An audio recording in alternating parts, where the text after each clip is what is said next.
ഹിന്ദി ശിക്ഷ ചാനലിൻ്റെ ഇന്നത്തെ ക്ലാസ്സിലേക്ക് എല്ലാവർക്കും സ്വാഗതം. സ്പോക്കൺ ഹിന്ദി കോഴ്സിൻ്റെ 5ാമത്തെ ക്ലാസ്സാണിത്. നമ്മൾ സർവനാമങ്ങൾ ഉപയോഗിച്ച് എങ്ങനെയാണ് വാക്യങ്ങൾ ഉണ്ടാക്കുന്നത് എന്നതിനെ പറ്റിയാണ് പഠിച്ചുകൊണ്ടിരിക്കുന്നത്. ഇതുവരെ നമ്മൾ ഏകവചനത്തിലുള്ള സർവനാമങ്ങൾ ഉപയോഗിച്ചാണ് സെൻറ്റൻസുകൾ ഉണ്ടാക്കിയത്. ഇനി ബഹുവചനങ്ങളായിട്ടുള്ള സർവനാമങ്ങൾ ഉപയോഗിച്ച് എങ്ങനെ വാക്യങ്ങൾ ഉണ്ടാക്കാം എന്നതിനെ പറ്റിയാണ് നമ്മൾ പഠിക്കുന്നത്. ബഹുവചനത്തിൻ്റെ ഒരു സർവനാമം നമ്മൾ പഠിച്ചതാണ് ഹം. ഹം എന്ന് പറഞ്ഞാൽ ഞങ്ങൾ, നമ്മൾ, നാം എന്നാണ്. പുല്ലിംഗം ബഹുവചനത്തിലും സ്ത്രീലിംഗം ബഹുവചനത്തിലുമാണ് അത് ഉപയോഗിക്കുന്നത്. ഒരു വാക്യത്തിൻ്റെ ആദ്യം ഹം വന്നാൽ ആ വാക്യം അവസാനിക്കുന്നത് എങ്ങനെയാണെന്ന് പഠിച്ചു. ഹേം. അവൻ, അവൾ, അത്, ആ എന്ന് അർത്ഥം വരുന്ന സർവനാമം നമ്മൾ പഠിച്ചതാണ് ഏകവചനത്തിൽ. ഏതാണത്? ഓർമ്മയുണ്ടോ? വഹ് എന്നതാണ് അല്ലേ. അപ്പോൾ അതിൻ്റെ ബഹുവചനം എന്താണെന്ന് നോക്കാം നമുക്ക്. അതിൻ്റെ ബഹുവചനത്തിൽ എന്താണ്, മലയാളത്തിൽ എന്താണ് വരുന്നത്? അവർ, അദ്ദേഹം, ആ. അതിൻ്റെ ഹിന്ദി എന്താണ്? വേ എന്നതാണ് അവർ, അദ്ദേഹം, ആ എന്നതിന് ഹിന്ദിയിൽ പറയുന്നത്. അപ്പോൾ വേ ഒരു വാക്യത്തിൻ്റെ ആദ്യം വന്നാൽ ആ വാക്യം അവസാനിക്കുന്നതും ഹേം എന്നതിലായിരിക്കും. അതേ ഹം ഉപയോഗിച്ചതുപോലെ തന്നെയാണ് ഇതും. സർവനാമം മാറുന്നുവെന്നേ ഉള്ളൂ. അവരാകുന്നു, അവരാണ്, അവരുണ്ട്, അല്ലെ അദ്ദേഹമാകുന്നു, അദ്ദേഹമാണ് എന്നെല്ലാം പറയുന്നത് ഹിന്ദിയിൽ എങ്ങനെയാണ്? വേ, ഹൈം. ഇനി വേ ഉപയോഗിച്ച് എങ്ങനെ വാക്യങ്ങൾ ഉണ്ടാക്കുന്നു, എന്തെല്ലാമാണ് മാറ്റങ്ങൾ എന്ന് നമുക്ക് നോക്കാം. അവർ ആരാണ്, അവർ ആരാണ് എന്നതിന് എന്താണ്? അവർ എന്നുള്ളതിന് വേ, ആരാണ് എന്നുള്ളത് നമ്മൾ പഠിച്ചതാണ് ആ വാക്ക് കോൻ. അപ്പോൾ വേ കോൻ ഹേ, വേ കോൻ ഹേ. അപ്പോൾ അതിന് ഉത്തരമായി നമുക്ക് കുറേ വാക്യങ്ങൾ പറയാം അല്ലേ. അവർ വിദ്യാർത്ഥികളാകുന്നു, അവർ ആൺകുട്ടികളാകുന്നു, അവർ പെൺകുട്ടികളാകുന്നു. അങ്ങനെ നമുക്ക് ഒരുപാട് വാക്യങ്ങൾ പറയാം. മറ്റുള്ളതിൽ പറഞ്ഞതുപോലെ തന്നെയാണ് നമ്മുടെ സെൻറ്റൻസുകളെല്ലാം ആവർത്തിച്ചുള്ളതായി തോന്നാം. പക്ഷേ അതിൽ ഒരേ സെൻറ്റൻസ് ആയാണ് നമ്മൾ നോക്കേണ്ടത്. ഒരേ സെൻറ്റൻസിൽ സർവനാമങ്ങൾ മാറുമ്പോൾ എന്തെല്ലാമാണ് മാറ്റങ്ങൾ വരുന്നത് എന്ന് ഒരു സെൻറ്റൻസിന് വരുന്ന മാറ്റങ്ങൾ തന്നെ നോക്കി നമുക്ക് മനസ്സിലാക്കാം. അതുകൊണ്ടാണ് എല്ലാത്തിലും ഒരേപോലുള്ള വാക്യങ്ങൾ തന്നെ കാണാം. അതിൽ നമുക്ക് സർവനാമങ്ങൾ മാറി മാറി വരുന്നു, ഹേയുടെ രൂപവും മാറി മാറി വരുന്നു. അതാണ് അതിൽ ശ്രദ്ധിക്കാനുള്ളത്. അവർ വിദ്യാർത്ഥികളാകുന്നു.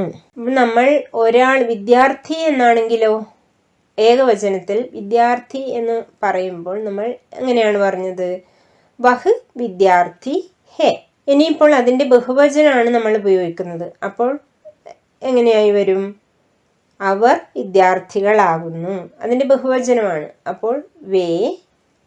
വിദ്യാർത്ഥി എന്നുള്ളതിൻ്റെ ബഹുവചനം വിദ്യാർത്ഥി എന്ന് തന്നെയാണെന്ന് നമ്മൾ മുമ്പത്തെ ക്ലാസ്സുകളിൽ പഠിച്ചതാണ്. അപ്പോൾ വേ വിദ്യാർത്ഥി ഹേ. അത് രണ്ടും ഏകദേശം ഏകവചനവും ബഹുവചനവും ഒരുപോലെ ആയതുകൊണ്ട് സെൻറ്റൻസിൽ വലിയ മാറ്റം ഉണ്ടാവുന്നില്ല. സർവനാമത്തിൻ്റെയും ഹേയുടെ രൂപത്തിൽ മാത്രമാണ് മാറ്റം. ഇനി അദ്ദേഹം ആരാകുന്നു. നമ്മൾ അദ്ദേഹം ആരാകുന്നു എന്നുള്ള ചോദ്യത്തിനും എന്താണ് ഹിന്ദി? വേ കോൻ ഹേം, വേ കോൻ ഹേം. അദ്ദേഹം പ്രധാനാധ്യാപകനാണ്. എങ്ങനെ പറയാം? വേ പ്രധാൻ അധ്യാപക് ഹേം, വേ പ്രധാൻ അധ്യാപക് ഹേം. നിങ്ങൾക്ക് അവിടെ ഒരു സംശയം ചിലപ്പോൾ വരാം, ഒരു വ്യക്തി മാത്രമല്ലേ ഉള്ളൂ അല്ലേ? പ്രധാന അധ്യാപകൻ അല്ല അധ്യാപകൻ എന്ന് പറയും, അധ്യാപിക എന്നെല്ലാം പറയുമ്പോൾ ഒരു വ്യക്തിയാണുള്ളത്. എന്നിട്ട് നമ്മൾ എന്തിനാണ് ബഹുവചനത്തിലാണ് ഉപയോഗിച്ചിട്ടുള്ളത് അല്ലേ? അപ്പോൾ നമുക്കറിയാം ഗുരുക്കന്മാരെയും അല്ലെ, നമുക്ക് മുതിർന്നവരെ ഒരുപക്ഷെ നമ്മൾ ബഹുമാനത്തോടുകൂടി നമ്മൾ അഭിസംബോധന ചെയ്യുമ്പോൾ നമ്മൾ അത് എഴുതുന്നത് എങ്ങനെ എഴുതണം? ബഹുവചനത്തിൽ വേ ഉപയോഗിച്ചാണ് എഴുതേണ്ടത്. വേ പ്രധാനാധ്യാപക് ഹേ. അത് ബഹുമാന സൂചകമായി ഉപയോഗിക്കുന്നതുകൊണ്ട് നമ്മൾ ബഹുവചനത്തിൽ ചേർക്കുന്നു. ഇനി അതുപോലെ അവർ ആൺകുട്ടികളാണ്, അവർ ആൺകുട്ടികളാകുന്നു, അവർ പെൺകുട്ടികളാണ്. അങ്ങനെ പറയാം. ഇതെല്ലാം നമ്മൾ പറഞ്ഞതാണ്. സർവനാമം മാത്രം മാറ്റിയാൽ മതി. അവർ വേ. ആൺകുട്ടി എന്നുള്ളതിൻ്റെ ബഹുവചനം എന്താണെന്ന് നോക്കണം. ആൺകുട്ടി എന്നത് ആൺകുട്ടികൾ. ലഡ്ക ലഡ്കെ ഇതാണ് ബഹുവചനം. അപ്പോൾ എന്താണ് മാറ്റം? വേ ലഡ്കെ ഹൈ, വേ ലഡ്കെ ഹൈ. ഇനി അവർ പെൺകുട്ടികളാണ്. പെൺകുട്ടികൾ എന്നുള്ളത് ലഡ്കിയാം, ലഡ്കി ലഡ്കിയാം. അവർ തൊഴിലാളികളാണ്. അവൻ തൊഴിലാളിയാണ് എന്നുള്ളതിൻ്റെ ബഹുവചനമാണ് അവർ തൊഴിലാളികളാണ്. നമുക്ക് ഇവിടെയും എന്താണ്? തൊഴിലാളി എന്നുള്ള വാക്കിൻ്റെ ഏകവചനവും ബഹുവചനവും ഒന്നാണ്. അപ്പോൾ അതുകൊണ്ട് പുല്ലിംഗം ബഹുവചനത്തിൽ ഇതെല്ലാം നമ്മൾ ഉപയോഗിക്കുന്നത് എങ്ങനെയാണ്? പുല്ലിംഗം ബഹുവചനത്തിലും സ്ത്രീലിംഗം ബഹുവചനത്തിലുമാണ് ഉപയോഗിക്കുന്നത്. അപ്പോൾ പുല്ലിംഗം ബഹുവചനത്തിൽ അവർ തൊഴിലാളികളാണ് എന്നുള്ളത് വേ മസ്തു ഹേം. ഇനി അവർ വിദ്യാർത്ഥിനികളാകുന്നു. അവൾ വിദ്യാർത്ഥിനിയാണ് എന്നതിൻ്റെ ബഹുവചനമാണ് അവർ വിദ്യാർത്ഥിനികളാകുന്നു എന്നുള്ളത്. അപ്പോൾ അതിൻ്റെ ഹിന്ദി എന്താണ്? വിദ്യാർത്ഥിനി എന്നുള്ളതിൻ്റെ ബഹുവചന രൂപം വിദ്യാർത്ഥിനിയാ, വേ വിദ്യാർത്ഥിനിയാം ഹേം. ഇനി അവർ കുട്ടികളാണ്, അവർ കുട്ടികളാകുന്നു. എങ്ങനെ എഴുതാം? വേ ബച്ചേ ഹൈം.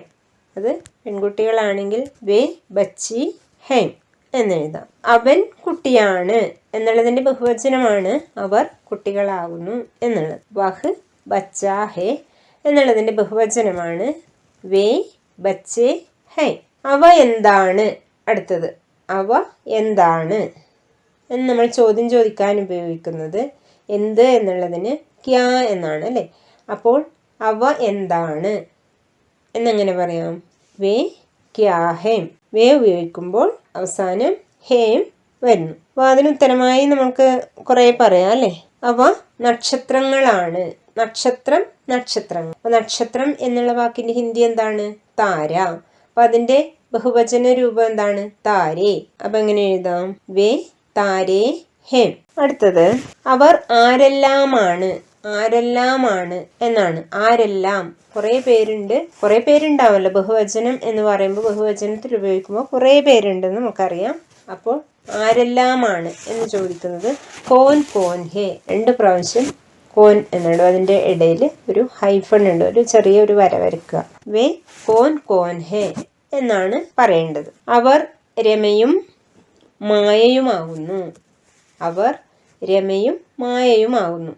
അപ്പോൾ അത് 2 വ്യക്തികളുടെ പേരുകൾ തമ്മിൽ ചേർക്കുമ്പോൾ നമ്മൾ നടുവിൽ എന്ത് ചേർക്കണം? എന്നുണ്ടല്ലേ. രമയും മായയും. അപ്പോൾ 2 വ്യക്തികളെ പറയുമ്പോൾ രമ ഔർ മായ, രമ ഔർ മായ. അപ്പോൾ എന്നതിന് നമ്മൾ ഹിന്ദിയിൽ എന്താണ് പറയുന്നത്? ഔർ എന്നാണ്. അതിപ്പോൾ നമ്മൾ ചേർത്തിട്ടുള്ളത് സ്ത്രീലിംഗം ബഹുവചനത്തിലാണ് എഴുതിയിട്ടുള്ളത്. ഇനിയിപ്പോൾ പുല്ലിംഗം ബഹുവചനത്തിലാവുമ്പോൾ അവർ രമേശും സതീഷുമാകുന്നു. അപ്പോൾ അതെങ്ങനെ പറയാം? വേ രമേശ് ഔർ സതീഷ് ഹേം.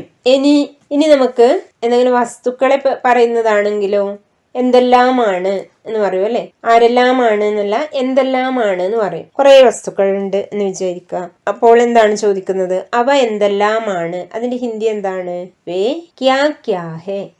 വേ ക്യാ ക്യാ ഹേ. അത് എഴുതുമ്പോഴും അതിൻ്റെ ഇടയിൽ ഒരു ഹൈഫൺ കൊടുക്കുക, ഒരു ചെറിയ വര കൊടുക്കുക. ഇനി നമുക്ക് എന്ത് പറയാം? അവ മാങ്ങയും വാഴപ്പഴവുമാണ്. പഴങ്ങളാണ്. പഴങ്ങളെ നമ്മൾ 2 പഴങ്ങൾ ചേർത്ത് പറയുമ്പോൾ ഇതേപോലെ നടുവിൽ എന്ത് ചേർക്കണം? 2ൻ്റെയും ഇടയിൽ ഔർ ചേർത്താൽ മതി. വേ ആം ഔർ കേല ഹേ.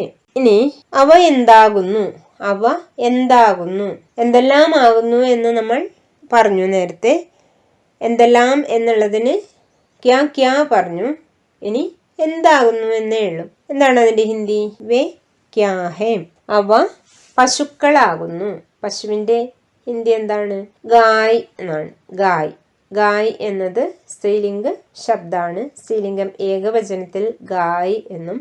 നമുക്ക് ബഹുവചനമാണ് നമ്മൾ പഠിക്കുന്നത് അല്ലേ. അപ്പോൾ സ്ത്രീലിംഗം ബഹുവചനത്തിൽ ഗായേം. ഗായ് ഗായേം. ഒന്നിലധികം പശുക്കളെ ഗായേം എന്നാണ് പറയുന്നത്. അപ്പോൾ ഹിന്ദിയിൽ എന്ത് പറയും? വേ ഗായേം ഹേം. അടുത്തത് അദ്ദേഹം ആരാണ്. ക്വസ്റ്റ്യൻ ആണ്. അദ്ദേഹം ആരാണ്. നമ്മൾ പറഞ്ഞതാണല്ലേ ഇതിനു മുമ്പേ. അദ്ദേഹം എന്നുള്ള വാക്കാണ് നമുക്ക് പുതിയതായിട്ടുള്ളത്. അപ്പോൾ വേ കോൻ ഹേം. എന്നാണ് അതിൻ്റെ ഹിന്ദി. ഇനി അവർ നല്ല കുട്ടികളാണ്. അത് ഏകവചനത്തിലാണെങ്കിൽ നമുക്ക് എങ്ങനെ പറയാം? അവൻ നല്ല കുട്ടിയാണ്. അവൻ നല്ല കുട്ടിയാണ് എന്നുള്ളതിൻ്റെ ബഹുവചനമാണ് അവർ നല്ല കുട്ടികളാണ് എന്നുള്ളത്. അവൻ നല്ല കുട്ടിയാണ് എന്നുള്ളതിൻ്റെ ഹിന്ദി വഹ് അച്ഛാ ബച്ചാ ഹേ. അപ്പം അതിൻ്റെ ബഹുവചനം അവർ നല്ല കുട്ടികളാണ് എന്ന് പറയുമ്പോൾ അവൻ എന്നതിൻ്റെ ബഹുവചനമായ അവർ വേ, നല്ല എന്നതിൻ്റെ ബഹുവചനം അച്ഛ എന്നുള്ളത് അച്ഛേ എന്നാവും, കുട്ടി എന്നത് കുട്ടികൾ എന്നാവും. അപ്പോൾ ബച്ച എന്നുള്ളത് ബച്ചേ എന്നാവും. അപ്പോൾ വേ അച്ഛേ ബച്ചേ ഹേ എന്നാണ്. ഇനി അതേപോലെ അവർ നല്ല ആൺകുട്ടികളാണ്. അതിൻ്റെ ഏകവചനം എന്താണ്? അവൻ നല്ല ആൺകുട്ടിയാണ്. അപ്പം അവൻ നല്ല ആൺകുട്ടിയാണ് എന്നതിൻ്റെ ബഹുവചനമാണ് അവർ നല്ല ആൺകുട്ടികളാണ്, അല്ലെങ്കിൽ ആൺകുട്ടികളാകുന്നു എന്നുള്ളത്. അവൻ നല്ല ആൺകുട്ടിയാണ് എന്ന് നമ്മൾ പഠിച്ചതാണ് അല്ലേ? വഹ് അച്ഛ ലഡ്കാഹെ. അപ്പം അതിൻ്റെ ബഹുവചനം എന്തായിരിക്കും? വഹ് എന്നതിൻ്റെ ബഹുവചനം വേ, അച്ഛ എന്നുള്ളതിൻ്റെ ബഹുവചനം അച്ഛേ, ഇനി ലഡ്ക എന്നുള്ളതിൻ്റെ ബഹുവചനം ലഡ്കേ. ചേർത്ത് പറയുമ്പോൾ എന്തായി? വേ അച്ഛേ ലഡ്കേ ഹെം. ഇനി അതേപോലെ പെൺകുട്ടികൾ എന്നുള്ളത് അവർ നല്ല പെൺകുട്ടികളാണ്. അവർ നല്ല പെൺകുട്ടികളാണ് എന്നുള്ളത് അവൾ നല്ല പെൺകുട്ടിയാണ് എന്നതിൻ്റെ ബഹുവചനമാണ്. അപ്പോൾ പെൺകുട്ടി എന്നതിൻ്റെ ബഹുവചനം നമുക്കറിയാം പെൺകുട്ടികൾ. അപ്പോൾ ലഡ്കി ലഡ്കിയാം. ഇനി സെൻറ്റൻസ് ഉണ്ടാക്കാം നമുക്ക്. അവൾ നല്ല പെൺകുട്ടിയാണ്. നമ്മൾ പഠിച്ചതാണത്. എന്താണ്? വഹ് അച്ചി ലഡ്കി ഹേ അല്ലേ? സ്ത്രീലിംഗത്തിലാണ്. അതുകൊണ്ട് അച്ചി എന്നാണ് വന്നത്. ലഡ്കി എന്നത് സ്ത്രീലിംഗമാവുമ്പോൾ. ഇനി അത് സ്ത്രീലിംഗം ബഹുവചനത്തിലാണ് നമ്മൾക്ക് ഉപയോഗിക്കേണ്ടത്. അപ്പോൾ എന്താണ് വരുന്നത്? അവർ നല്ല പെൺകുട്ടികളാകുന്നു. വേ അച്ചി ലഡ്കിയാം ഹേ എന്നതാണ് അതിൻ്റെ ബഹുവചന രൂപം. ഇനി നമ്മൾ പഠിക്കുന്നത് ഇവർ, ഇദ്ദേഹം, ഈ എന്ന സർവനാമത്തിൻ്റെ ഹിന്ദി എന്താണ്? ഇതാണ് നമുക്ക് പഠിക്കാനുള്ളത്. ഇവർ എന്ന് പറയുമ്പോൾ യേ. യഹ് എന്ന സർവനാമത്തിൻ്റെ ബഹുവചനമാണ് യേ. യഹ് എന്നത് ഏകവചനവും യേ എന്നത് ബഹുവചനവുമാണ്. അപ്പോൾ യഹ് എന്നാകുമ്പോൾ വാക്യത്തിൻ്റെ അവസാനം ഹേ വന്നു. ഇനി യേ വരുമ്പോൾ എന്താണ് വാക്യത്തിൻ്റെ അവസാനം വരുന്നത്? ഹേ. ഹേ എഴുതി കുത്താണ്. നമ്മൾ വേ എന്നുള്ളതിന് പഠിച്ചതുപോലെ തന്നെയാണ് അതും. വേ എങ്ങനെയാണ് നിങ്ങൾ പഠിച്ചത്? പുല്ലിംഗ ബഹുവചനത്തിലും അതുപോലെ സ്ത്രീലിംഗ ബഹുവചനത്തിലും ഉപയോഗിക്കാൻ പഠിച്ചു. അതേപോലെ തന്നെ ആ വേയുടെ സ്ഥാനത്ത് ഏ ഉപയോഗിച്ചാൽ മതിയാവും. അവസാനം വാക്യം അവസാനിക്കുന്നത് ഹേം എന്നതിൽ തന്നെയാണ്. ഇവർ ആരാണ്? ഇദ്ദേഹം ആരാണ്? ഏ കോൻ ഹേം. ഇവർ വിദ്യാർത്ഥികളാണ്. ഏ വിദ്യാർത്ഥി ഹേം. ഇവർ വിദ്യാർത്ഥിനികളാണ്. ഏ വിദ്യാർത്ഥിനിയാം ഹേം.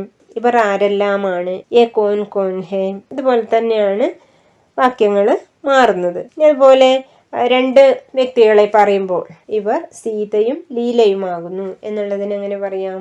ഏ സീത ഔർ ലീല ഹേം. ഇവർ സഹോദരികളാണ്. ഇവർ സഹോദരികളാണ് എന്നുള്ളത് ഏ ബഹനേം ഹേം. ഇവിടെ സഹോദരി എന്നത് ബഹൻ എന്നും സഹോദരികൾ എന്നുള്ളത് ബഹനേം എന്നുമാണ്. ഏകവചനവും ബഹുവചനവും. ഇനി ഇവർ എത്ര ആൾക്കാർ ഉണ്ട് എന്നത് എങ്ങനെ പറയാം? ഏ കിത്തനെ ആദ്മി ഹേം. നമ്മൾ എത്ര എന്നുള്ളതിന് കിത്തനെ എന്നാണ് ഉപയോഗിക്കുന്നത്. എത്ര, കിത്തനെ എന്നാണ്. ആദ്മി എന്ന് പറയുമ്പോൾ ഏകവചനവും ബഹുവചനവും ഒന്നാണ്. പിന്നെ ഹേയിലുള്ള മാറ്റം ഹേം എന്നാണ് അവസാനം. ഇവർ 4 പേരുണ്ട്. ഇവർ 4 പേരുണ്ട് എന്നുള്ളതിന് ഏ 4 ആദ്മി ഹേം. ഇവർ നല്ല ആൺകുട്ടികളും പെൺകുട്ടികളുമാണ്. അപ്പോൾ അതിൻ്റെ ഹിന്ദി എന്താണ്? ഏ അച്ഛേ ലഡ്കേ ഓർ ലഡ്കിയാം ഹേ. ഇവിടെ ഒരു കാര്യം ശ്രദ്ധിക്കാനുള്ളത്, അച്ഛേ എന്ന് എഴുതുന്നത് പുല്ലിംഗം ബഹുവചനത്തിലാണ് എഴുതിയിട്ടുള്ളത്. ആൺകുട്ടികളും പെൺകുട്ടികളുമുണ്ട്. അപ്പോൾ പുല്ലിംഗം ബഹുവചനത്തിലാണ് എടുക്കേണ്ടത്. സ്ത്രീലിംഗം ബഹുവചനത്തിലല്ല, പുല്ലിംഗം ബഹുവചനത്തിലാണ്. അപ്പോൾ അച്ഛ എന്നുള്ളത് അച്ഛേ എന്നായി മാറും. ഇന്നത്തെ ക്ലാസ്സുകൾ എല്ലാവരും ശ്രദ്ധിക്കുക. നിങ്ങളുടെ വിലയേറിയ അഭിപ്രായങ്ങൾ പറയുക. എല്ലാ ഭാഗങ്ങളും കാണുക. നന്ദി, നമസ്കാരം.